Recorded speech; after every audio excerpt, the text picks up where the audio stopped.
Hello everyone, welcome to English tutorials. আজকের ক্লাসে আমাদের আলোচনার বিষয় অ্যাডভার্টাইজমেন্ট। অ্যাডভার্টাইজমেন্ট কেন লিখতে হয় বা অ্যাডভার্টাইজমেন্টের প্রয়োজনীয়তা কী সেটা আমরা জানবো। তারপরে আমরা অ্যাডভার্টাইজমেন্ট ক রকমের হয় বা কত ধরনের হয় সেটাও জানবো এবং প্রত্যেকটি ধরনের বৈশিষ্ট্যগুলোও জানবো।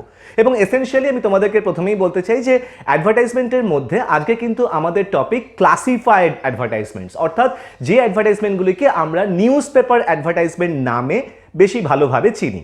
আমাদের আলোচনার মধ্যে আজকে পুরোপুরি থাকবে নিউজ পেপার অ্যাডভার্টাইজমেন্টের যত রকমের ধরন হতে পারে, অর্থাৎ যে কারণে নিউজ পেপার অ্যাডভার্টাইজমেন্ট লিখতে হতে পারে বা আমাদের পরীক্ষায় প্রশ্ন আসতে পারে, প্রত্যেকটি ধরন সম্পর্কে আমরা জানবো এবং প্রত্যেকটি ধরন সম্পর্কে একটি করে এক্সাম্পল আমি তোমাদের জন্য দিয়ে দেবো। যে এক্সাম্পলগুলি যদি তোমরা একটু ভালোভাবে বুঝে নাও তাহলে ওই কটি এক্সাম্পলের সাহায্যেই তোমরা কিন্তু যে কোনো ধরনের অ্যাডভার্টাইজমেন্ট খুব সহজে লিখতে পারবে। তাই আই হোপ যে তোমরা যারা এই ক্লাসটি দেখছো একটু মন দিয়ে ফলো করো, তাহলে কিন্তু ক্লাসিফাইড অ্যাডভার্টাইজমেন্ট বা নিউজ পেপার অ্যাডভার্টাইজমেন্ট নিয়ে তোমাদের কারোর কোনো রকমের ডাউট থাকবে না। রুলসগুলো তো তোমরা বুঝবেই, তার সাথে যে এক্সাম্পলগুলো দেওয়া থাকবে সেগুলোও যদি তোমরা একটু বুঝে নাও তাহলে কিন্তু তোমাদের কাছে পুরো কনসেপ্টটা ইজি হয়ে যাবে। এবং এই কনসেপ্টটা ক্লাস 11-এর স্টুডেন্টসদের জন্য ভীষণভাবে গুরুত্বপূর্ণ, তার কারণ অ্যাডভার্টাইজমেন্ট রাইটিং অর্থাৎ নিউজ পেপার অ্যাডভার্টাইজমেন্ট এবং কমার্শিয়াল লিফলেটের উপরে 5 করে নম্বর থাকে। এবং আই এম শিওর যদি আজকের ক্লাসটা তোমরা একটু মন দিয়ে ফলো করে নাও, ওই 5-এ 5 পাওয়াটা কিন্তু কোনো রকমভাবেই ডিফিকাল্ট হবে না তোমাদের জন্য। তাই তোমাদের কাছে আমার আর্নেস্ট রিকোয়েস্ট, যদি মনে হয় যে ভিডিওটি তোমাদের কাজে লাগতে পারে বা ভালো লাগছে বা কনসেপ্টটা বুঝতে হেল্প করছে, তাহলে প্লিজ ভিডিওটিকে লাইক করতে ভুলো না, শেয়ার করে দিও। আর ইংলিশ টিউটোরিয়ালস চ্যানেলটিকে হেল্প করবার জন্য, সাপোর্ট করবার জন্য সাবস্ক্রাইব করে নিও। বেল আইকনটাকে প্রেস করতে ভুলো না, যাতে ইন ফিউচার এই ধরনের literature, grammar, spoken English, writing skill oriented video notification তোমরা প্রথমেই পেয়ে যাও। এনিওয়েজ, তাহলে আর কথা না বাড়িয়ে চলো প্রথমেই আমরা তাহলে জেনে নিই যে অ্যাডভার্টাইজমেন্ট বা বিজ্ঞাপন বলতে আমরা কি বুঝি বা বিজ্ঞাপন লিখবার উপযোগিতা বা প্রয়োজনীয়তা কি। না দেখো, খুব সহজ সরল কথায় বিজ্ঞাপন বা অ্যাডভার্টাইজমেন্টের উপযোগিতা বা প্রয়োজন হচ্ছে কোনো কিছুর প্রচার করবার জন্য, অর্থাৎ বিজ্ঞাপন দেওয়ার জন্য। এই বিজ্ঞাপন কিন্তু দু রকমের হতে পারে। একটা হচ্ছে ক্লাসিফাইড অ্যাডভার্টাইজমেন্ট বা অ্যাডস হতে পারে। ক্লাসিফাইড অ্যাডভার্টাইজমেন্ট মানে আমি তোমাদেরকে একটু আগেই বললাম যে নিউজ পেপার অ্যাডভার্টাইজমেন্ট। এবং আরেকটি অ্যাডভার্টাইজমেন্ট হতে পারে, সেটি হচ্ছে কমার্শিয়াল অ্যাডভার্টাইজমেন্ট। তাহলে ক্লাসিফাইড অ্যাডভার্টাইজমেন্ট এবং কমার্শিয়াল অ্যাডভার্টাইজমেন্ট এই দুটি জিনিসের মধ্যে পার্থক্যটা এবার আমরা একটু সংক্ষেপে কয়েকটি পয়েন্টের মাধ্যমে ছোট্ট করে জেনে নিই। দেখো, অ্যাডভার্টাইজমেন্ট তাহলে দু রকমের হতে পারে। একটা হচ্ছে ক্লাসিফাইড অ্যাডস, যে ক্লাসিফাইড অ্যাডগুলিকে আমরা নিউজ পেপার অ্যাডভার্টাইজমেন্ট নামেও অভিহিত করতে পারি। আরেকটি হচ্ছে কমার্শিয়াল অ্যাডস, বা যেগুলিকে আমরা অনেক ক্ষেত্রে কমার্শিয়াল লিফলেট বলে আমরা চিনে আছি। তো ক্লাসিফাইড অ্যাডস এবং কমার্শিয়াল অ্যাডস এর মধ্যে ডিফারেন্সগুলো একটু দেখে নেওয়া যাক। দেখো, ক্লাসিফাইড অ্যাডস এর মধ্যে জেনারেলি 50টি শব্দের মধ্যে অ্যাডভার্টাইজমেন্টটা লিখতে হয়, 50 থেকে 60টি শব্দ ম্যাক্সিমাম। ওয়ারাস কমার্শিয়াল অ্যাডে কিন্তু সেই অর্থে কোনো রকম শব্দের লিমিট কিন্তু থাকে না। ক্লাসিফাইড অ্যাড যেটা নিউজ পেপারে প্রকাশিত হয় সেটির খরচ কিন্তু কম হয় প্র্যাকটিক্যাল ওয়ার্ল্ডে, ওয়ারাস কমার্শিয়াল অ্যাডের খরচ কিন্তু ক্লাসিফাইড অ্যাডের তুলনায় একটু বেশি হয়। ক্লাসিফাইড অ্যাড লেস অ্যাট্রাকটিভ হয়, অর্থাৎ সেটিকে দেখতে খুব একটা আকর্ষণীয় লাগে না, তার কারণ ক্লাসিফাইড অ্যাডে কিন্তু ছবি বা বিভিন্ন রঙের ব্যবহার হয় না। ওয়্যারাজ কমার্শিয়াল অ্যাডে কিন্তু রং এবং ছবির ব্যবহার হতে পারে, সেই কারণে কমার্শিয়াল অ্যাড কিন্তু অ্যাট্রাকটিভ বা আকর্ষণীয় দেখতে লাগে। Classified ad solely meant for news papers, অর্থাৎ ক্লাসিফাইড অ্যাড মানে কিন্তু জেনারেলি নিউজ পেপারেই সেগুলি প্রকাশিত হবে। ওয়্যারাজ কমার্শিয়াল অ্যাড কিন্তু বিভিন্নভাবে সার্কুলেট করা যেতে পারে বা সেগুলিকে ছড়িয়ে দেওয়া যেতে পারে। ক্লাসিফাইড অ্যাড জেনারেলি কোনো একজন ব্যক্তি দেন, অর্থাৎ একজন ব্যক্তি নিউজ পেপারে কোনো একটি বিষয়ে বিজ্ঞাপন কিন্তু যেটা দেন সেটিকেই আমরা ক্লাসিফাইড অ্যাড বলি। ওয়্যারাস কমার্শিয়াল অ্যাড কিন্তু কোনো একটি কোম্পানি বা কোনো একটি অর্গানাইজেশন বা কোনো একটি ইনস্টিটিউশন দেয়। তাহলে these are the basic differences between a classified ad and a commercial ad. তাহলে এইবারে আমরা দেখব যে ক্লাসিফাইড অ্যাড বা নিউজ পেপার অ্যাডভার্টাইজমেন্ট কি কি কারণে দেওয়া যেতে পারে। বেসিক্যালি ক্লাসিফাইড অ্যাড 7টি কারণে কিন্তু মূলত দেওয়া যেতে পারে। এই 7টি কারণ আমরা একটু দেখে নিয়ে প্রত্যেকটির এক্সাম্পলটাও বুঝে নেব। প্রথম যে কারণে ক্লাসিফাইড অ্যাডভার্টাইজমেন্ট দেওয়া যেতে পারে সেটি হচ্ছে জব ভ্যাকেন্সি, অর্থাৎ কোনো একটি চাকরির ক্ষেত্রে ভ্যাকেন্সি বা শূন্যস্থানের জন্য। জব ওয়ান্টেড, কোনো একজন ব্যক্তি কোনো চাকরি চাইছেন তার জন্য তিনি অ্যাড দিতে পারেন। ফর সেল, কোনো ব্যক্তি কোনো জিনিস বিক্রি করতে চাইছেন নিজস্ব, তো সেই বিক্রির জন্য তিনি অ্যাড দিতে পারেন। টু লেট, কোনো কিছু জিনিস ভাড়া দেওয়ার জন্য ঘর ভাড়ার মতন কোনো কিছু জিনিস ভাড়া দেওয়ার জন্য ক্লাসিফাইড অ্যাডভার্টাইজমেন্ট হতে পারে। এছাড়াও ফর অ্যাকোমোডেশন অর্থাৎ পেইং গেস্ট বা কোথাও কোনো বসবাস করবার জন্য, ভাড়া হিসেবে বসবাস করবার জন্য থাকবার জায়গা চেয়েও কিন্তু ক্লাসিফাইড অ্যাডভার্টাইজমেন্ট হতে পারে।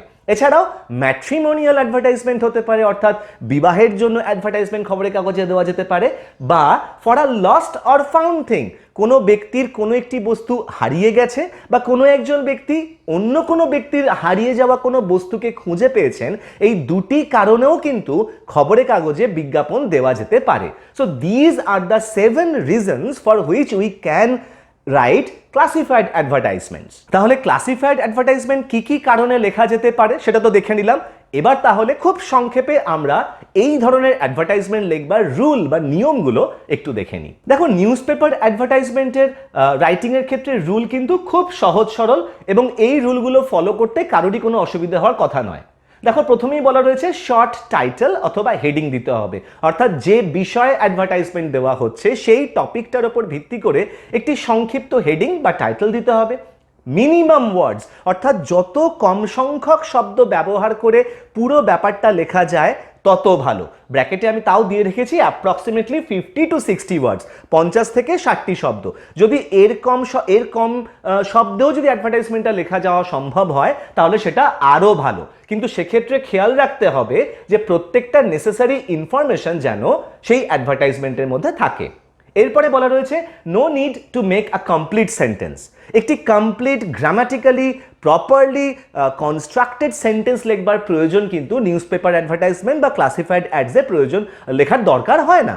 জেনারেলি ইনফরমেশনটা শব্দের মাধ্যমে বা পয়েন্টের মাধ্যমে লিখলেই কিন্তু আমাদের অ্যাডভার্টাইজমেন্টটা কমপ্লিট হয়ে যায়।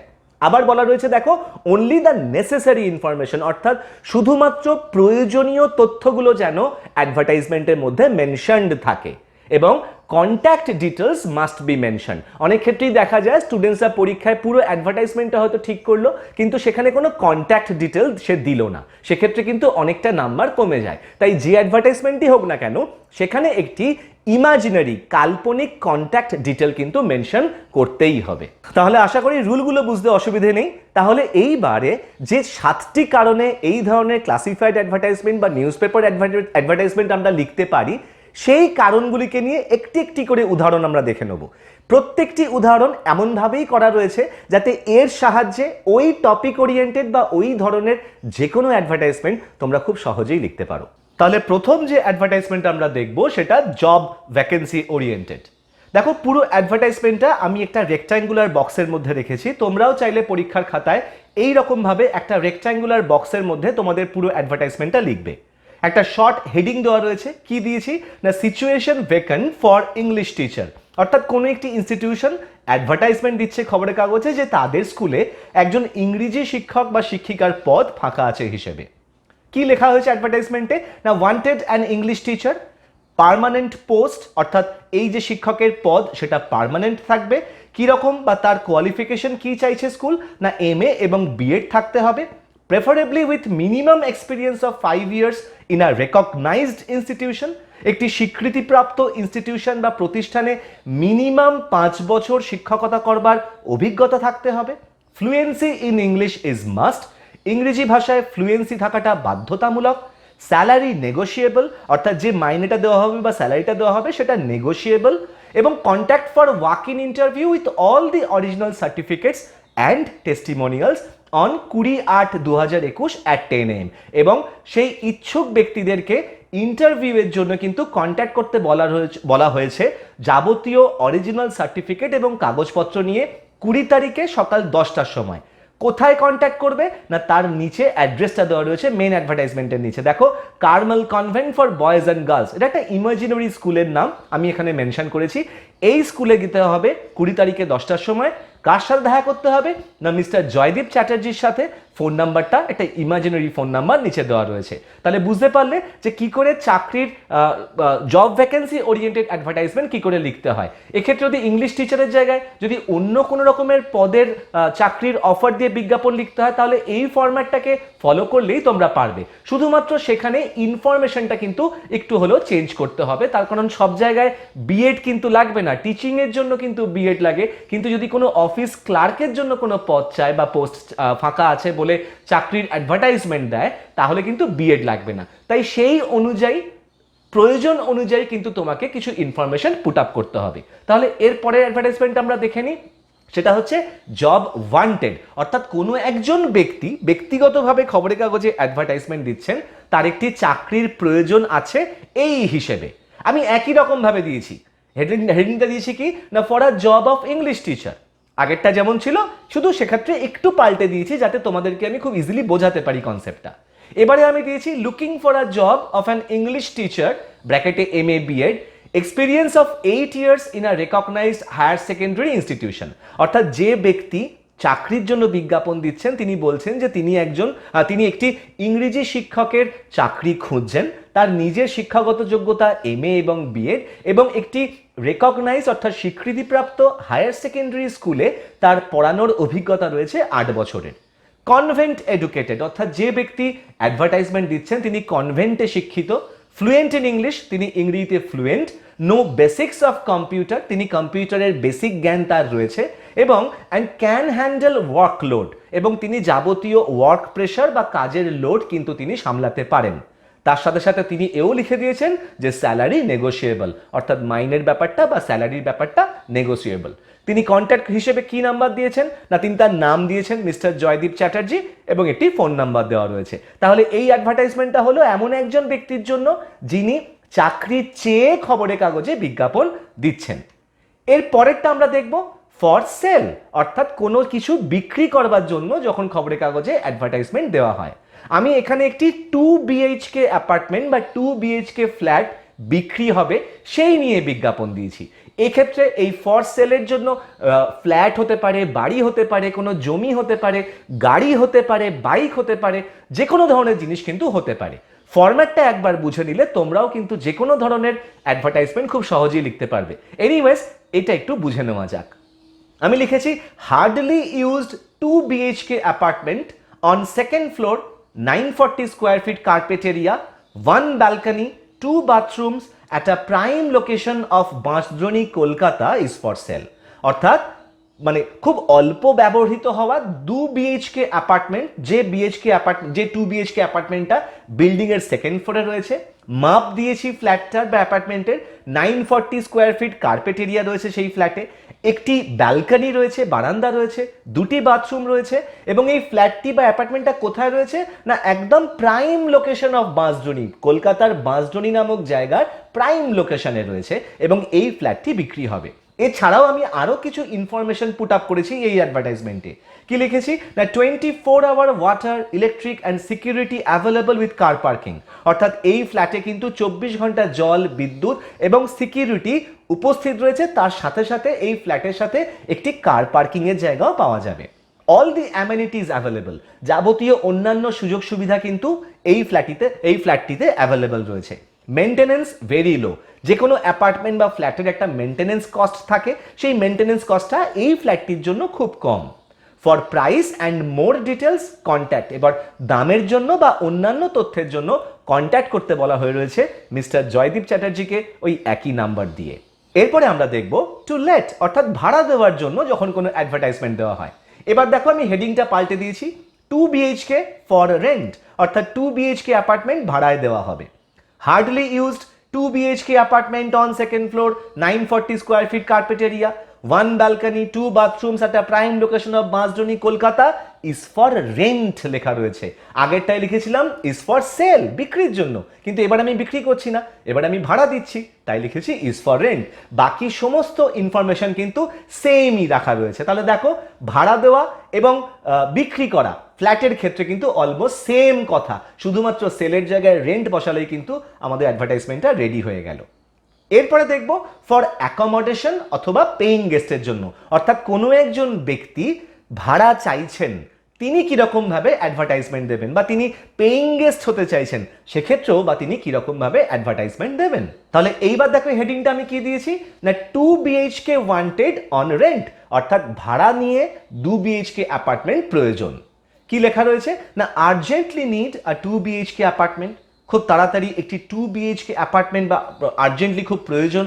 Minimum 600 square feet in the location of Bansdroni Kolkata, কতটা মাপ হতে হবে সেই ফ্ল্যাট বা অ্যাপার্টমেন্টে সেটা মেনশন রয়েছে, এবং সেটা কোথায় হতে হবে, কলকাতার কোন জায়গায় হতে হবে সেটাও কিন্তু মেনশন করা রয়েছে।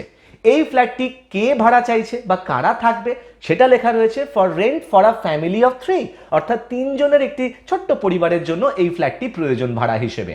24 hour water supply, electric and security along with car parking needed. তার সাথে মেনশন করা রয়েছে যে 24 ঘন্টা জল, বিদ্যুৎ এবং সিকিউরিটি, কার পার্কিং সহ চাই। মেনটেনেন্স মাস্ট বি লো, ফ্ল্যাটের মেনটেনেন্স কস্ট কম হতে হবে। রেন্ট উইদিন 8K, অর্থাৎ 8,000-এর মধ্যে ভাড়া হতে হবে ফ্ল্যাটটির। নো এজেন্টস, অর্থাৎ কোনো এজেন্ট বা কোনো দালাল যেন এই অ্যাডভার্টাইজমেন্টের রেসপেক্টে রেসপন্স না করে সেটাও কিন্তু অ্যাডভার্টাইজমেন্টে মেনশনড হয়ে রয়েছে। এবং কন্ট্যাক্ট হিসেবে যে ব্যক্তি অ্যাডভার্টাইজমেন্ট দিচ্ছেন তার নাম এবং ফোন নাম্বার দেওয়া হয়েছে।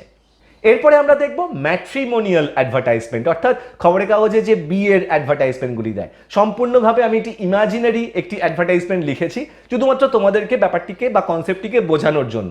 যদি ইনকেস পরীক্ষায় আসে, যদিও পরীক্ষায় ম্যাট্রিমোনিয়াল অ্যাডভার্টাইজমেন্ট আসবে না, তাও শিখে রাখাটা ভালো। দেখো লিখেছি সুটেবল গ্রুম ওয়ান্টেড, অর্থাৎ উপযুক্ত পাত্র প্রয়োজন বা চাই। Alliance invited from a tall, handsome Bengali Brahmin boy, age within 30, well established, for our only daughter, government school teacher in Kolkata, age 26, pretty, polite and homely. অর্থাৎ আমন্ত্রণ চাওয়া হচ্ছে একজন লম্বা, সুপুরুষ বা সুদৃশ্য একজন বাঙালি ব্রাহ্মণ ছেলের কাছ থেকে, যার বয়স 30 বছরের মধ্যে হতে হবে, যে কিনা ওয়েল এস্টাবলিশড হবে, অর্থাৎ যে কিনা তার প্রফেশনাল লাইফে ওয়েল এস্টাবলিশড হবে। কার জন্য চাওয়া হচ্ছে না, ফর আওয়ার অনলি ডটার, অর্থাৎ যে ব্যক্তি অ্যাডভার্টাইজমেন্ট দিচ্ছেন তিনি বলছেন যে তার একমাত্র কন্যার জন্য তিনি একটি পাত্র খুঁজছেন। কিরকম পাত্র খুঁজছেন সেটা তো মেনশন আগেই হয়েছে।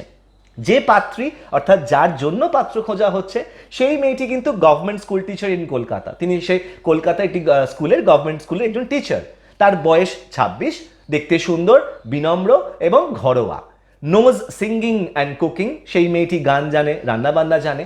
ইন্টারেস্টেড ক্যান্ডিডেটস মে কন্ট্যাক্ট, এবং আগ্রহী প্রার্থীরা বা পাত্ররা কন্ট্যাক্ট করতে পারে বলে আবার একটি নাম দেওয়া রয়েছে। এক্ষেত্রে দেখো ব্র্যাকেটে লেখা রয়েছে যে ব্যক্তি অ্যাডভার্টাইজমেন্ট দিচ্ছেন তার পরিচয় লিখে রাখা হয়েছে ফাদার, অর্থাৎ যিনি অ্যাডভার্টাইজমেন্ট দিচ্ছেন তিনি হচ্ছেন পাত্রীর পিতা, রিটায়ার্ড সেন্ট্রাল গভর্নমেন্ট এমপ্লয়ি, এবং তিনি একজন সেন্ট্রাল গভর্নমেন্টের অবসরপ্রাপ্ত কর্মী। ফোন নাম্বার দেওয়া রয়েছে কন্ট্যাক্ট করবার জন্য। এটা কমপ্লিটলি একটা ইমাজিনারি অ্যাডভার্টাইজমেন্ট।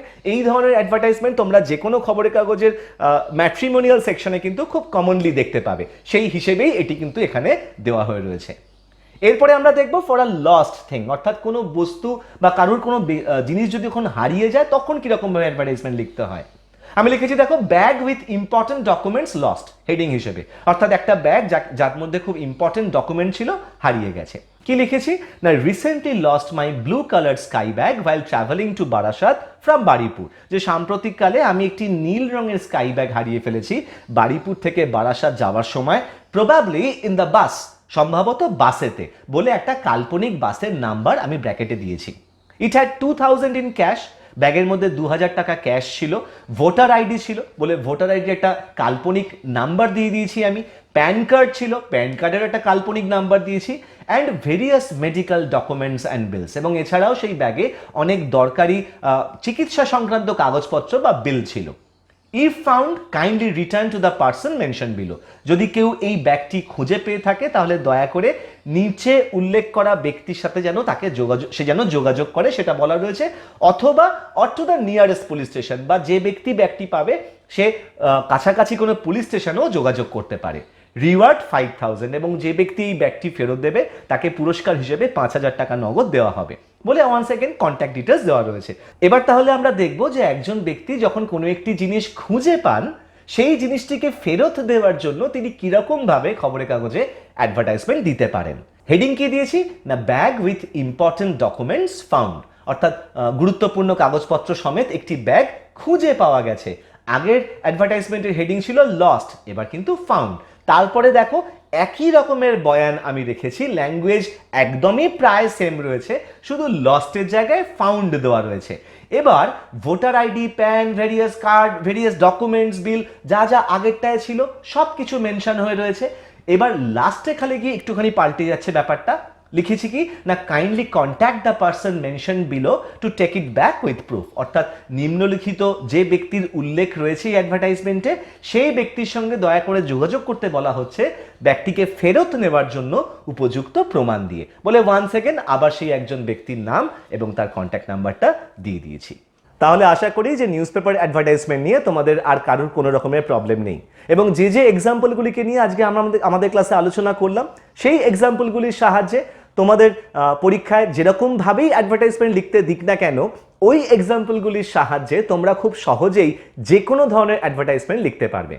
তাই যদি মনে হয় যে ক্লাসটি তোমাদেরকে একটু হলেও হেল্প করতে পারে বা ভালো লেগেছে ক্লাসটি, তাহলে ভিডিওটিকে প্লিজ লাইক করতে ভুলো না, শেয়ার করে দিও। আর ইংলিশ টিউটোরিয়ালস চ্যানেলটিকে যদি হেল্প করতে ইচ্ছে করে, সাপোর্ট করতে ইচ্ছে করে, তাহলে প্লিজ ডু সাবস্ক্রাইব, বেল আইকনটাকে প্রেস করতে ভুলো না, যাতে ইন ফিউচার এই ধরনের writing skill, grammar, literature, spoken English বা model activity task oriented video notification তোমরা প্রথমেই পেয়ে যাও। ইন দ্য মেন টাইম সকলে ভালো থেকো, stay safe, keep watching English tutorials, keep learning, and thank you so much for giving me your time. Thank you.